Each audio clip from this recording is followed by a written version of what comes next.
Hello guys, welcome back to the fourth round recap of the Sinquefield Cup 2025. Today we got the most dynamic game of the tournament played till now between Fabiano and Nodirbek. You can go to the description, there are timestamps and you can switch to a particular game analysis if you want. So now let's start with Fabi vs Nodirbek game which had everybody on the edge of their seats right till the end. Nodirbek starts with c4, which is the English. Fabi plays e6 and Nodirbek plays knight c3. Yesterday too, this was played between Nodirbek and Prague. Prague had went for bishop b4, e5, d6, d4 stuff, but Fabi directly plays d5. Now, Nodirbek plays d4 and the position has transposed to a typical queen's gambit declined. The game goes on with knight f6 and trade of center pawns, followed by bishop g5, bishop e7, e3, h6, bishop h5, bishop g4, queen c2, castles, h3, bishop e6, knight f3. This is a very theoretical position and has appeared 31 times in Masters database.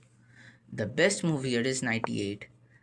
The idea is to trade the bishop and open up the queen and potentially go in knight d6. Nodirbek goes bishop g4. Fabi insists on trading and opening up the queen's vision.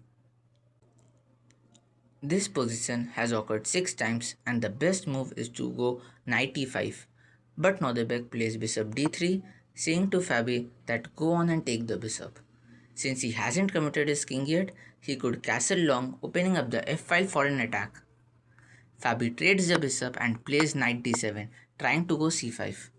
Nodirbek directly goes for the attack and plays g4. Fabi goes c5. Here, Nodirbek had to acknowledge the threat of opening up of c-file, but he long castles, which is bad. The c-file is about to open, black rook will go to c8, while king, queen and knight are in the same line on c-file, allowing some pin-win angles. The game is now just about whose attack is faster. Fabi directly goes rook c8, Nodirbek goes g5, Fabi takes on d4, white takes back with pawn. Now, the only move for Fabi to keep his advantage was to go b5, sacrificing a pawn. The idea was that after white takes the bishop, black can go knight d6 with tempo and the queen can go to b6 and a5, potentially doubling up on the open b file in future. Fabi misses this idea and takes the g-pawn, which is a mistake. And now Nodirbek is better again. He goes g4. Fabi goes g6, preventing any queen infiltration ideas. Now Nodirbek sacrifices on g6. Fabi can't take the bishop because then the queen enters, after which bishop hangs and there is knight g5, which is GG's. But this move is an inaccuracy. The engine says white had to first go to king b1, avoiding any pin threats. Fabi finds the best move queen f6, which is a double threat on bishop and knight. Nodirbek gives a check. The only move for black is to go king g7. King h8 is terrible because now white can go rook f1 and then open the h file for a discovered attack. Fabi, as expected, goes king g7. Can you believe that from this position where white is better, white goes on to resign after 10 moves. This is one of the most insane 10 move sequence you will ever see. Stockfish wants queen d3 to get out of vision of rook and protecting the knight. Nodirbek goes rook f1, which is the first step towards the wrong direction. Here, Fabi plays the only move b5, ready to go b4 next turn. Nodirbek has to go a3, preventing it, but he goes h4, believing that his attack is quicker. Fabi cannot take on h-pawn because knight h5 and now the black king has 25 points of material staring at him with no pawn or protection. Fabi finds the only move b4, which guarantees winning the knight. The position is still equal, but Nodirbek has gone into a very forcing line against the best calculative player in the world. One bad move and it's over.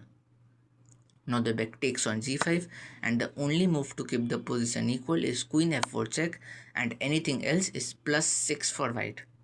Fabi finds it. Nodirbek will definitely lose the knight, so he cannot go queen d2 trading queens. He finds the best move king b1. Now the only move is to take the knight. Any other move loses to knight e5 followed by knight f7, allowing the queen to go to g6. Fabi takes the knight. Here, Nodirbek had to go knight h4, and after queen g5, knight f5 check, bishop takes knight, bishop takes bishop. White had a threat of taking the knight and going queen h7 mate. So, White had to go knight ef6, and after bishop takes the knight, Black can't capture back because it's checkmate, and so White gains back the knight. Now, here Nodirbek spends 22 minutes, miscalculates and goes bishop f5 first. Now both c takes b2 and rook h8 is completely winning for black. There is this crazy line cx b2 giving a free rook. Queen takes rook, knight c7, queen b7, rook b8, queen c6, bishop takes bishop, check, g takes bishop, queen takes pawn check, queen c2 only move, knight b5, and if queen takes queen, knight a3 checkmate. Fabi doesn't go for that and plays a great move, rook h8. Now after rook and bishop trade, White goes rook h1 check, Fabi goes king g7, and now queen h7 does not lead to checkmate because there is no rook on f-file to give discovered checks, and hence Nodirbek is completely down a piece and terrible pawn structure. He tries for one final trick, rook h7 check. If king goes g8, then queen comes to king with a check and it will be a checkmate in a few moves. But Fabi has calculated all of it and simply goes king f8. Nodirbek goes g6, Fabi plays knight f6 and Nodirbek resigns on the 30th move.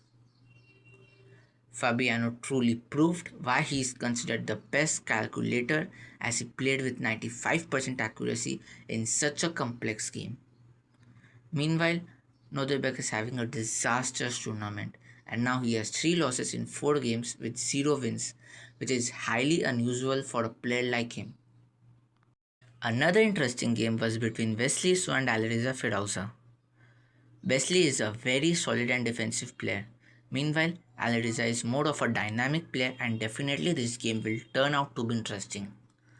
The game starts with e4, c6, d4, d5, e5, which is the advanced variation of Karo Khan. They play the main line with bishop f5, knight f3, e6, bishop e2. Alireza plays knight e7 and Wesley castles. The game continues with h6, knight d2, knight d7, knight b3, g5. This is all theory. Here the position is locked and black tries to control kingside space and create an attack. Meanwhile, White will try to attack on queenside and look to break off in the center with well-timed c4. Wesley goes a4, Alireza goes bishop g7. The bishop will pressure e5 once black gets c5. Wesley goes a5.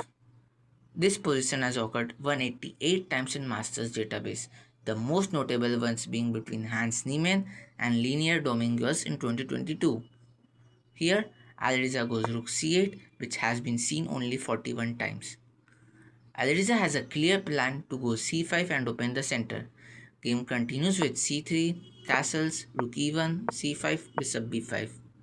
Alireza goes c4. Wesley first takes knight, then goes knight c5. Queen goes b5. The knight on c5 is very strong. If black goes b6, then the knight can go to d6 via b7 and cannot be removed. Wesley now, after locking up the queen side, plays h4. Alireza goes g4 and knight hops to h2 attacking g4. Alireza responds with h5. Now, Wesley knows that all his pieces are well placed except the knight on h2. So he goes knight f1 and then can go knight g3, bringing it to a better square. Alireza feels cramped in the position and cannot really move easily. He decides to take the knight and get an exchange down. But in return, he destroys the white's pawn chain and can have an active attacking approach thereon. Now, the engine wants black to do nothing and play a waiting move like king h7 or bishop g6. But this is not practical being an exchange down. Alireza goes knight c6. Wesley moves knight g3. Alireza defends pawn. Now Wesley plays the only move to keep his advantage, queen d2, bringing his queen to a more active square. Here, the c5 pawn is not going anywhere, and so Injan wants black to take on e5 first. But Alireza takes on c5, which is a bad move. Here, Wesley finds a brilliant sacrifice, knight h5. Bishop takes knight, queen g5, bishop g6, h5. Now if black tries to save bishop, then white plays h6. And then black will have to go bishop g6, preventing checkmate, and white captures the bishop, and white has a very strong attack with +4 advantage. Alireza finds the best move, queen e7, asking for queen trade. Here, the Indian wants pawn takes bishop, queen takes queen, g takes f, check, followed by bishop takes queen. But Wesley goes queen takes queen first, which results in losing a pawn, and some active counterplay by black. Wesley goes bishop e3. Alireza takes on e5, and Wesley takes on a7. Alireza gets a wonderful outpost on d3. Wesley goes rook b1. Alireza goes rook c8. White king moves to f1. Black connects the g4 pawn. It's a good strategy since white has dark squared bishop and can never attack those pawns on light squares. Wesley goes king e2. Here, Alireza plays an inaccuracy and gives knight check. Wesley had a plus 1.4 advantage now and had to go king d2, sacrificing a pawn. After knight takes g2, the e pawn is weak and white can put long-term pressure on black, eventually winning the game. Instead, Wesley plays safe and goes king f1, and now they draw by repetition. Wesley had been so defensive these days and doesn't took any risk. He was an exchange up and he clearly missed a win here and missed a chance to catch up the tournament leaders. Now let's move to Gukesh vs MVL. The game starts with d4, knight f6, knight f3, d5, c4, which is the queen's gambit. This position has occurred 48,000 times. MVL plays c5, which has been played only 128 times. The most notable ones being between Pragnananda and Hikaru in Candidates 2024. The best move here is to take on d5, which Prag had played, but Gukesh goes for a sideline and takes on c5 instead. MVL plays e6. The game continues with bishop e3, saving the pawn. Knight c6, knight c3. d4 is well protected by white. Now Maxime takes on c4 and the queens get traded, followed by knights. MVL had captured with knight to prevent any knight g5, knight f7 fork ideas. The game continues with bishop e6, rook d1, rook c8, bishop d4, f6, enabling the dark squared bishop to move. Gukesh plays e4 and bishops get traded. Gukesh goes knight d4, now bishop d7. Since there is no queens on the board and the endgame is approaching, the kings don't need to castle. Hence, both players look to activate the king by king d2, knight f7, king e3, king e7. Now black's idea will be to double up on c file and invest on the queen side to create a passed pawn. Meanwhile, white will try to do the same on king side since white has a pawn majority there. The game continues with f3, rook c8, bishop e2, h5, h4, knight d6, rook h1, rook a5. Here, if white goes a3, then there comes c3 and white will lose a pawn. So Gukesh plays rook a1. Here it looks like only black is playing for two results since white is very passive. MVL strikes with f5. Gukesh goes b3. MVL plays rook e5, pinning the pawn. King attacks rook. Suddenly, the white king has become a very active piece and it looks like black needs to take a step back. If rook moves, then white plays e5 and suddenly white gets a pawn up. MVL plays the only move king f6 to keep the game equal. The game goes on with bishop d1, rook e8, bishop c2, f takes c, f takes c. MVL now has the advantage and initiative and plays the best move g5 check. The rook is now eyeing on the g file to exploit the white's territory. Gukesh goes bishop d1. These moves doesn't look good for Gukesh since in the past few moves he played bishop d1, bishop c2 and now again bishop d1. Maxime plays a beautiful move knight f5. Pawn cannot take since rook hangs. Here the only drawing sequence for Gukesh was e5, king g6, knight takes knight, rook takes knight check, king g3, rook takes pawn, rook trade, b takes c. But Gukesh plays a big mistake, knight takes knight. Rook takes knight check. Pawn can take since then bishop gets pinged to the rook. So king g3. But now MVL had to find rook g8 check, king h2, rook f2 trapping the king in a corner and getting the rook into second rank and push c3 next. But MVL misses this and plays c takes b pawn and now Gukesh takes back with pawn and is back in the game. With the same colored bishop and 3 pawns each, the game is likely a draw. The players now shuffle their pieces, trade the bishops, trade a pair of rooks, and repeat the moves to get a draw, which is a good result for Gukesh since he didn't had anything in this game.